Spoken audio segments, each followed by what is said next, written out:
Making your own t-shirts a neat thing to be able to do. And these are a few t-shirts that I've made and some of the techniques that I've used to make them. This one here is an image of the Nunu from the Teletubbies, the animatronic vacuum cleaner that goes around and cleans up all their messes. And the way that I made this one was by using this stuff here. It's a lacquer-based silkscreen stencil. And the tricky thing about this is you need to go along with a utility knife or a sharp blade, very sharp blade, and cut along every single edge. And then you have to peel up every single edge. It's very precise work, and you have to press just the right amount to get the stencil cut. Or else you cut into the backing and then it doesn't work right.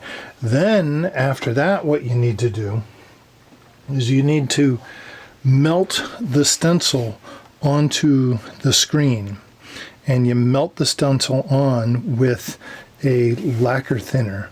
And if the screen isn't right, or if the stencil is too old, or if you have the wrong kind of lacquer thinner, then it won't work and you might ruin the whole thing. This image here took me about an hour to cut, maybe more, and so this worked out fine and I'm perfectly happy with it, but I'm not sure that I would want to do that again. Certainly not of the same image. This image here is done using a different technique. This one here is an image of a penguin that I met in South Africa on the beach, and took this picture, and then a few months later I was looking back through some images and I saw that it would have a nice shadow on it and nice black and white contrast, and that this would make a nice picture to work with. And so what I did was I took the image and I put it into GIMP, and then once I had it in GIMP, then I changed the brightness and contrast. It was already pretty much a black and white image, and I traced, actually I didn't trace it, I just did black and white brightness and contrast, and adjusted the image so that it was really strongly black and white. Then I took the image and I sent it to a vinyl cutter, and the vinyl cutter takes a little blade and cuts along the edge. And then once all of that is cut out, then you take the piece of vinyl out of the cutter and you peel out the sections that you want to have the ink go through. So everything that is purple in this image here would be whatever the color of the shirt is, and everything that is this light color here, this is the screen, and so the ink would go through this section here. This stencil here is a few years old, and I haven't printed it in a little while, but it looks like it'd print just fine. There's another image here that I did, and this is kind of similar to the penguin one. This one was a concert photograph, and I isolated the lead singer and brought it into GIMP again.